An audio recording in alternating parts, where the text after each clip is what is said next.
Present your bill. Thank you, Mr. Speaker. Members of the House. I like the policy, but I haven't been here long, but I've heard that phrase quite a bit over the last several months on Senate Bill 256 and House Bill 1099. I like the policy, but it makes me uncomfortable, and we should be. Members, Senate Bill 256 is a comprehensive foreign adversary and transparency bill. It addresses 6 major areas of policy, and each one exists for a reason grounded in real-world risks. First, it establishes a foreign agent registry framework. Individuals who meet certain definitions must register as agents of covered foreign principals. Why? Because we, as policymakers, and Hoosier taxpayers and constituents that we represent, have a right to know who is lobbying to influence public policy in this state.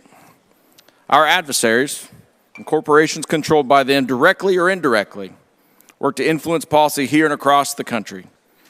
They join prominent organizations, they gain seats at influential tables, they shape the positions of those organizations, which in turn shape the policies of this state and others. This is about transparency. This bill also addresses foreign terrorist organizations. Building on that, transparency framework to ensure we understand who is operating, funding, or influencing activity connected to hostile actors. This chamber has already voted on several other provisions, but briefly, there are updates to technology contracting safeguards with clarifying amendments adopted yesterday. The bill requires reporting on foreign adversarial students enrolled in programs tied to national security. It also requires other private educational institutions to produce a 10-year report on enrollment in those sensitive fields.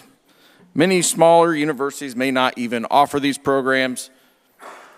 Section 5 and 6 address land ownership. The bill expands current policy and includes I-140 language to ensure individuals lawfully on a path to citizenship through USCIS can still purchase real property. Every section of this bill is rooted in real examples either here or in Indiana or across the country. We know adversaries attempt to reverse engineer technology. We know local governments are spending enormous sums of money on cybersecurity. That's why stronger tech contracting safeguards are necessary. Here in Indiana, the FBI arrested a postdoctoral student for smuggling biological material, E. coli, into the United States in December, concealed in women's underwear. Our universities cannot rely solely on the federal oversight. They must exercise vigilance themselves. In Missouri, a shell corporation tied to the CCP purchased property next to where our B-2 bomber fleet is stationed. In Las Vegas, recently, an illegal biolab tied to the CCP was just busted with a variety of materials. This is not just about the last few months. This is not about the last year. This is about decades of complacency from both parties at the federal level, where short-term economic comfort was traded for long-term strategic vulnerability. That vulnerability may not affect everyone in this room today. It may not affect me directly.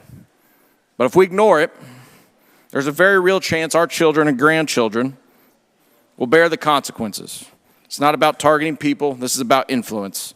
It's about recognizing that even good people, even the most well-intended people, can be pressured, coerced, or leveraged by authoritarian regimes.